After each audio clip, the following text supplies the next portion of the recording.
What's up, everybody? It's your favorite unconventional nerd's favorite nerd, and today we are looking at the Fansproject Dinoking. We're doing something a little different today. It's going to be more of an overview. It's a no-skit Saturday, so it's just quick, down, and dirty. I don't have the leisure nor the opportunity to really, well, I have the opportunity, I turned it down, but it's neither here nor there, to really take this thing apart, look at every piece, put it back together, and see how it functions. So we're just going to look at the combine mode. I think that most people that are in on this set are more interested in the combine mode than any other aspect of it. Luckily enough, my buddy Cape Cod John, he's in the house. Hey, what's up, everyone? So he came down from Massachusetts. He brought this with him, along with a couple other things that we're going to take a look at later on as soon as we can. And we're going to just fly through this. He's going to talk about some of his experiences with it. I'm going to talk about my experiences as I go through it, and we'll sort of move forward. Not a thorough review, but more of an overview of the combine mode. So don't get hung up on little details. And some stuff we're not 100% sure on. We just kind of think it's right, but like I said, more of just a quick overview. A lot of this stuff is on sale. Some of it's on sale at very minimal prices, which I think that will allow it to move quickly. So if you want to be able to capitalize on someone else's loss, I want to be able to get that information out to you as quickly as possible. And I think that this is the mode that most people are concerned with. So without much further ado, let's get going. So he holds the axe like a champ. There it is straight up, and it's a heavier weapon, and it's a smaller hand. At a certain point, you know what I mean, he can't bear the weight, but past 45 degrees, it's fine. And he holds it very, very well.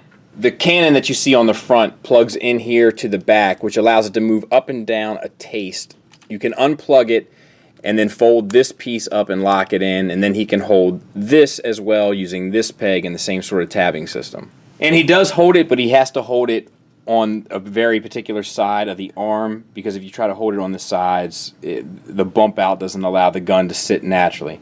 It is a bit of a bear to get it to plug in, but once you've got it plugged in, the soft ratchets in the arm can support the weight of the gun with no problem. The gun in its combined form is extremely plain, not a lick of paint anywhere on multiple pieces that make up this thing. So that's a bit of a bummer, but it is a cool gun, and I think it would have done, it would have done it a great deal of justice to let it have some paint and really pop out. But it is a cool gun, and it is a very intimidating gun, and the axe is very intimidating as well. So accessories, I think, are pretty much good to go. For the head, articulation-wise, you have a bit of a hinge here. Now, you might think that that's nice, and I might agree with you, but it does hinge up. It doesn't get him much down. The problem is that it doesn't lock in place, so it is kind of always flapping about. Detail-wise, the silver is paint. This looks flat, the gray, and then the red accents are painted as well. It's on a ball joint at the top of this flap, so you do get a fair amount of a swivel and all those sorts of things. It's just you can't make him, well, I guess you can make him look down a little bit at an angle, but not straight down. And we just moved it from a couple places back and forth, and every time you sit it down, you notice that the head is kind of flopped up. So not the best. As for the shoulder, you get articulation here. The problem is that this stuff, can you see that? Let me back out a little bit.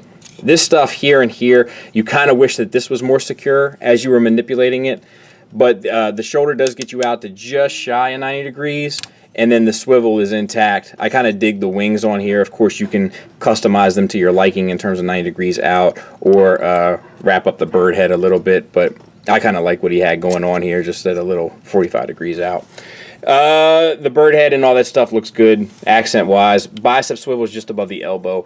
The elbow itself is ratcheted and gets you 90 degrees, and the wrist is swiveled.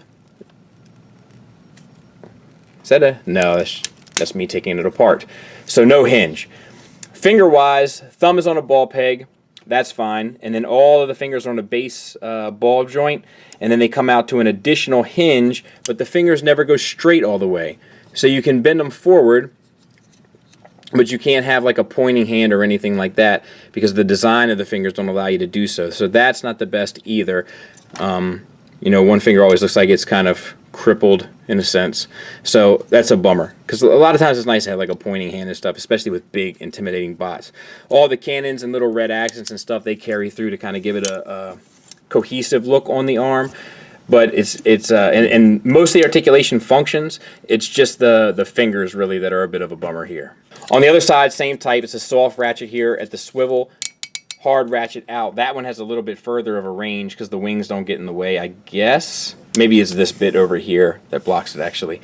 Either way, it works pretty well. Bicep swivel, Ratcheted elbow gets you 90 degrees, wrist swivel, and then the fingers are the same. So this arm works extremely well. Of course, here you have a little bit of give in what you can do, you know, just cosmetically. But the rest of it looks fairly well put together. We have an ab crunch. Let's close this up.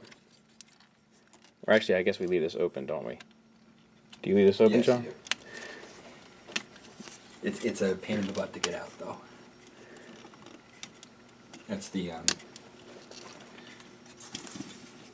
right here, and you just gotta use the top of your finger and let the tension bring it down. Well, that's a bummer. But there, you have a little bit of an ab crunch. It's down in this area between the pelvis and the abdomen, and it gets you back a little bit. Can you see that range at all? If you watch that black piece right above my thumb, right there, and then forward to there. So that's nice. And then you get a swivel. It gets a little jammed up on this kibble here, but I'm sure you can manipulate these legs a little bit to get a further range if you needed it for a pose or for a shelf or whatever, just to kind of get the job done. So no real issue there. And then as for the hips, they're ratcheted universals. You get out to there and there, forward to there. They are nice ratchets, at least the forward and back. The out are a little, they're spaced a little far, and they're a little on the weak side. But you know, honestly, I don't think this isn't an extremely heavy combiner, so I don't find it to be that troubling. Moving down, ratcheted knee swivel, basically it's just above the knee, which acts as a thigh swivel, but that allows this to look a little bit more cohesive, so I'm okay with it. And then the knee gets you about 45 degrees. Now this knee joint we went back and forth about, and apparently the instructions are a little hit or miss, and I'm not sure if I'm going to be able to illustrate it for you, but I think we have it right now. But if you pull this tab back here and pull up, you should be able to release it. When you're combining this guy, there's this piece here. It seems, we're not 100%, like I said, but it sits around like this so that the plastic is more flush. And then it makes his legs jut out a little bit more, and it's hard to lock in. What we ended up doing was just turning it 180. Then it sits like off kilter a little bit. Can you see that? But what it theoretically allows us to do, because we've had some mixed feelings about it, it has a little notch here right above my fingernail, and then there's a little, I'm not sure if you're going to be able to see this or not, but there's a little shelf right there. Can you see that? And that is what we think is supposed to keep it locked together. And then you close this up in the back to secure it. And it is more secure, I think, than what we had it initially, but I'm still not 100% sold on the fact that that's the way to do it. Either way, it seems to be fine, and the instructions don't handle it very well. So let's continue down. For the ankles, we have a tilt up, one click ratcheted, one click down ratcheted, and then a pretty serious ratcheted ankle rocker that works like a champ. So all in all, that works pretty well. The back of it cleans up fairly well. You know, it doesn't look sloppy or anything. You know, it's kind of, honestly, it's kind of okay. You know, it's not hateful. Size comparison-wise, there he is with Minosaur from Fansproject. So one thing I can say about this line is that they've kind of kept it consistent. I think Guardia is a little bigger than the rest of them, but between Giant, Guardia, Quantron, these two, it's a pretty consistent line. I had to give them credit for that. I think if you were a Chug collector, it certainly gives you some nice options for some modern-day combiners for your Chug collection. And then the Bruticus they provided the upgrade for, I think. So I think all in all, it works pretty well. I just think that unfortunately, most people that would buy this sort of piece have moved towards the masterpiece level of collecting. Or they've stayed in this sort of bracket of scale, and most of them have ended up going with Combiner Wars. So at 86 is Minosaur, at 86 is Green Giant, at 86 is a lot of options, but I don't think that they have a Dinoking in the Combiner Wars line, so at least there's an option there, I guess. I mean, for my sensibilities, like, I couldn't look at this Dinoking next to Combiner Wars Minosaur. It would, you know, it would look like Arnold Schwarzenegger and Danny DeVito from Twins.